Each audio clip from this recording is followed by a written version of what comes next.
The truth of media. Media, a collection of mediums, has evolved constantly and continues to do so. Once represented only by newspapers and journals, today it is an eclectic institution comprising of electronic and social media besides the print. It no more limits itself to the newspaper we read while sipping morning tea. It is omnipresent. It is unique from the other three pillars of democracy in various respects.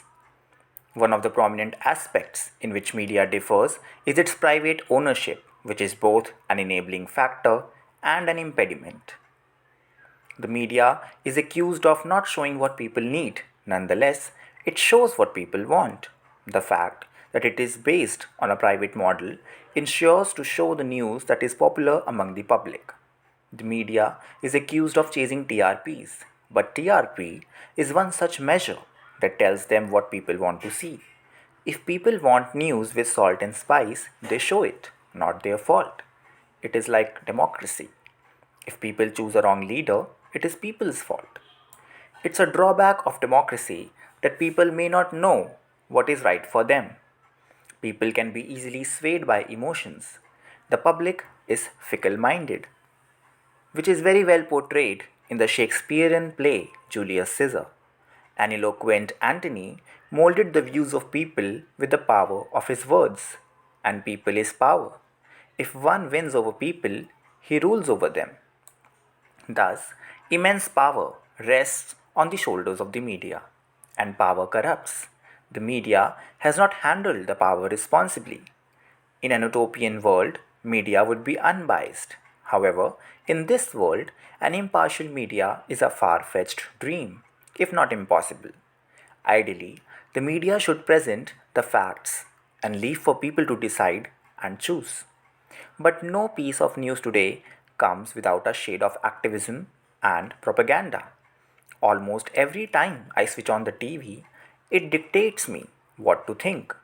Journalists have assumed the role of philosophers, and primetime news is philosophy lecture. It is natural for a media person to associate himself with the political side. One has the right to be rightist, leftist, or centrist. However, when channels begin to associate themselves with a political party, they are typecasted.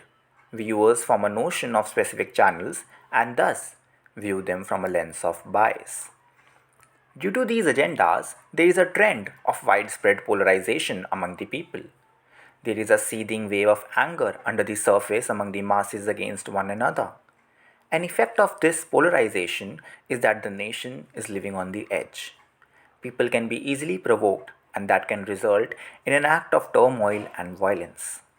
Today, a tweet results in an insurrection, a cartoon results in a conflagration. In almost all cases of violence, the media had a role to play. However, we can't impeach the media. It does not have a face. It is not one person but an institution. And with the advent of social media, even accusing has become a difficult task. Who should we blame? Social media is a mere means of communication. It is just an interface between different people. In a traditional media setup, we can point a finger towards an anchor or a media house in instances of fake news, which is not possible in the case of social media, where hateful and toxic hashtags trend every day. As a pillar of democracy, media plays a crucial role in making the other three pillars transparent. Also, it plays a big role in putting pressure on the government to bring policies needed for the public.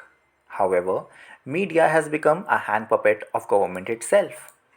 Media is not completely independent, nor should it be, provided the power it holds. However, the checks and balances in place which impede its independence are not ideal. In fact, they are a matter of concern. Media is not accountable to people. Rather, it is accountable to the private companies they are owned by. Media is run by a handful of powerful business groups and political parties. Moreover, there is an increasing lack of professionalism in journalism today. The viewers are often confused whether they are watching the news or wildlife channels when they see news anchors shouting and thumping their chest. The modest, intellectual, and impartial image of news anchors is in evanescence. Moreover, they also trespass the limits and the private spaces of people to bring forth a truth suited to themselves. Furthermore, they make the accusation as evidence itself. In a race among media houses for being the fastest to deliver news, rather than strong research and prior verification of the story, they make the process of researching the news itself. They start defaming people without being sure. In some cases, media runs a parallel trial of the crimes in their studios. Consequently, they hurt the ones they are defaming. This is against the very basic principles of journalism it is founded upon. This precarious journalism can result in a disastrous blowback. That is, media will lose its credibility. As a result, government would implement certain tight rules and regulations to check on the freedom of the press, and people won't resent those laws. There are several challenges, and a lot of them are due to the revenue based model of media.